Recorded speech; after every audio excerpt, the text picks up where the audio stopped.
Sound आता है, बस वो क्लियर नहीं आता है। तो इस तरीक़ा से इसका फ्रंट का कुछ फेस है।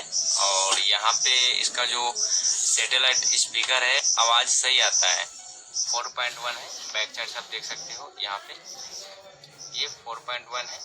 चारों स्पीकर आउटपुट का साउंड क्वालिटी अच्छा है।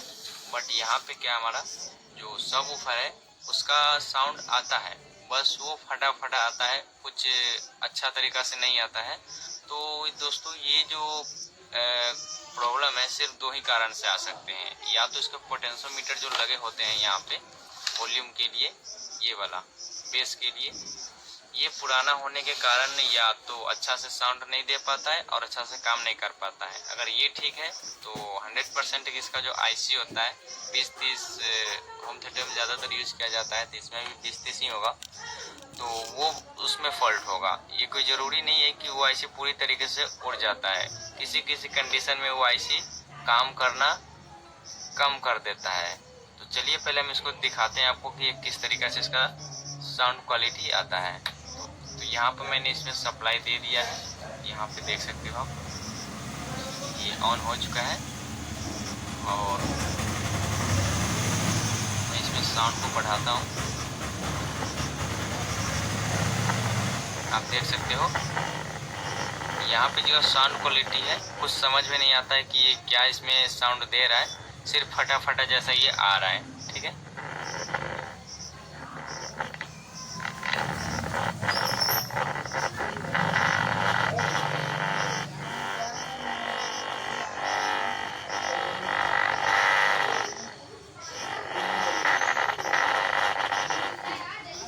इसके साथ ये प्रॉब्लम है, इसमें बेस का इसमें क्लियर बेस नहीं आ पा रहा है। तो चलिए इसको हम अंदर चेक करते हैं कि इसमें क्या फॉल्ट है।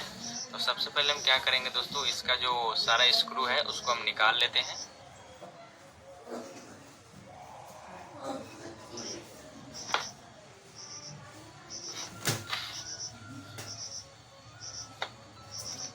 तो यहाँ पे मैंने इस होम थिएटर को बैक साइड से खोल लिया है और कुछ इस तरीक़ा से इसका बोर्ड है।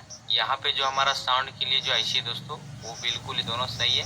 हमारा जो बेस का जो सबवूफर का जो आईसी है यहाँ पे ये यूज किया गया है। तो हम इस आईसी को चेक करेंगे। तो यहाँ पे आईसी को हम देखने से तो ऐसा नहीं लगता कि ये आईसी ख़राब है, बिल्कुल फ्रेश आईसी है। यहाँ पे किसी किसी में आईसी फट भी जाता है, लेकिन यहाँ पे बिल्कुल तरीक़ा से अच्छा दिख रहा है। फिर भी हमारा ये अच्छा से काम क्यों नहीं कर रहा है, तो इसके लिए हम इसको मल्टीमीटर से चेक करेंगे कि इसका मेन रीज़न क्या है। तो चलिए हम आपको दिखाते हैं इसको किस तरीक़े से चेक करना है। तो दोस्तों यहाँ पे हमें मल्टीमीटर को कंटिन्यूटी वाले को पॉइंट कर लेंगे, क्योंकि आईसी चेक करने के लिए हम इसको कंटिन्यूटी पे पॉइंट कर लेते हैं। और उसके बाद क्या करेंगे दोस्तों, अब हम इस आईसी को चेक करेंगे। जो हमारा रेड वाला प्रॉप्स है उसको हम हीट सिंक में कनेक्ट कर देंगे इस तरीक़ा से। और उसके बाद हम क्या करेंगे दोस्तों कि यहाँ पे जो 20-30 का पिन है उसमें हम बारी बारी से चेक करेंगे। यहाँ पे 759 के आसपास ये रीडिंग आ रहा है। फिर हम सही वाले आईसी में चेक करेंगे यहाँ पे, तो उसी के आसपास में आ रहा है। ठीक है, तो हम क्या करेंगे, ये तो हमारा आईसी सही है, तो इससे हम कंपेयर करेंगे कि जो इसमें रीडिंग आता है वो सेम इसमें आना चाहिए। थोड़ा भी आगे पीछे हुआ तो वो आईसी हमारा ख़राब है। तो यहाँ पे जो चेक कर लेते हैं, बीच वाला तो ग्राउंड ही होता है और ये वाला पिन को हम करते हैं। तो यहाँ पे 533 आ रहा है। फिर इसमें हम चेक करेंगे तो ये भी हमारा 544 आ रहा है, तो ये ठीक है। फिर हमारा ये दूसरा नंबर का जो हम चेक करते हैं दोस्तों, तो इसमें 772 रीडिंग आ रहा है।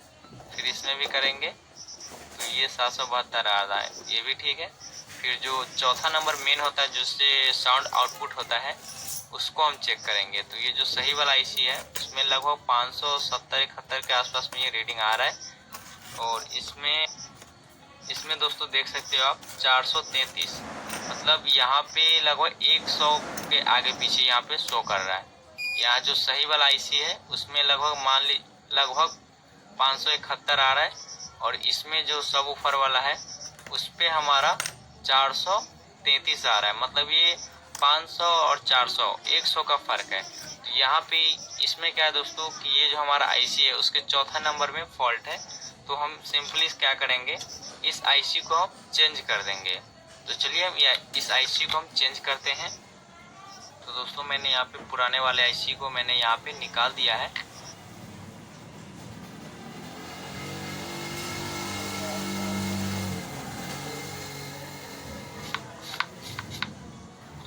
तो यहाँ पे मैंने इसको आईसी को चेंज कर दिया है। तो चलिए अब हम इसको बॉडी से कस लेते हैं। तो दोस्तों फाइनली मैंने इस यहाँ पे जो बेस आईसी था उसको मैंने चेंज कर दिया है। अब हम बैक वाले इस साइड को लगा देते हैं, फिर अब हमको चेक करके दिखाते हैं जो इसका जो बेस का प्रॉब्लम था वो हमारा सॉल्व हुआ या नहीं।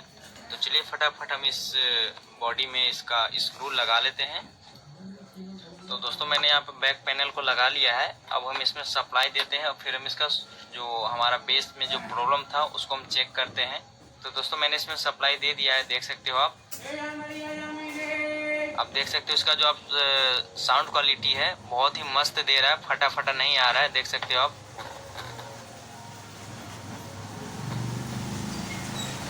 पहले एकदम फटा फटा जैसा आ रहा था, कुछ समझ में नहीं आ रहा था कि वो क्या चल रहा है नहीं चल रहा है। लेकिन अब जो चल रहा है दोस्तों बहुत ही क्लियर के साथ ही हमारा बेस बना रहा है। तो दोस्तों ये बहुत अच्छा बेस बना रहा है पहले की अपेक्षा से। तो इसमें जो प्रॉब्लम था दोस्तों सिर्फ आईसी का था। तो अगर आपके होम थिएटर में इसी तरीका का प्रॉब्लम आता है तो मैंने आपको 2 रीजन बताया था। या तो इस पोटेंशियोमीटर का जो बेस में लगाया हुआ रहता है तो उसमें क्या होता है पुराना होने के कारण वो हमारा क्लियर साउंड नहीं दे पाता है। तो अगर ये आपका ठीक है तो